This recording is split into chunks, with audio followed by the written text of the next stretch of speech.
Hi friends, Appus real world എന്ന YouTube ചാനലിലേക്ക് ഏവർക്കും സ്വാഗതം.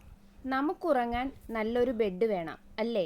എന്നാൽ ആകാശത്ത് വെച്ച് ഉറങ്ങിക്കൊണ്ട് തന്നെ ആയിരക്കണക്കിന് കിലോമീറ്റർ പറക്കുന്ന പക്ഷികളെക്കുറിച്ച് നിങ്ങൾ കേട്ടിട്ടുണ്ടോ? അതിൽ പ്രധാനിയാണ് ഫ്രീഗേറ്റ് ബേർഡ്. ആഴ്ചകളോളം കരയിലിറങ്ങാതെ ആകാശത്ത് പറക്കുന്ന ഈ പക്ഷികൾ പറന്നുകൊണ്ടിരിക്കുമ്പോൾ തന്നെ ചെറിയ മയക്കങ്ങൾ ഉറങ്ങാറുണ്ട്. ഇനി മറ്റൊന്നാണ് സ്വിഫ്റ്റ് എന്ന പക്ഷി. ഇവയുടെ ജീവിതത്തിൻ്റെ വലിയൊരു ഭാഗം ആകാശത്താണ്.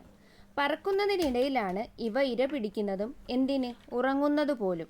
തലച്ചോറിൻ്റെ ഒരു ഭാഗം മാത്രം ഉറങ്ങാൻ വിട്ട് മറുഭാഗം ഉപയോഗിച്ച് ഇവ പറക്കൽ തുടരുന്നു. പ്രകൃതിയുടെ ഒരു അത്ഭുതം തന്നെയാണിത്. ഇതുപോലെയുള്ള കൗതുക കാഴ്ചകൾക്കും വന്യജീവി വിശേഷങ്ങൾക്കും അപ്പൂസ് റിയൽ വേൾഡ് ഇപ്പോൾ തന്നെ സബ്സ്ക്രൈബ് ചെയ്യൂ. പേജ് ഫോളോ ചെയ്യാൻ മറക്കരുതേ. താങ്ക്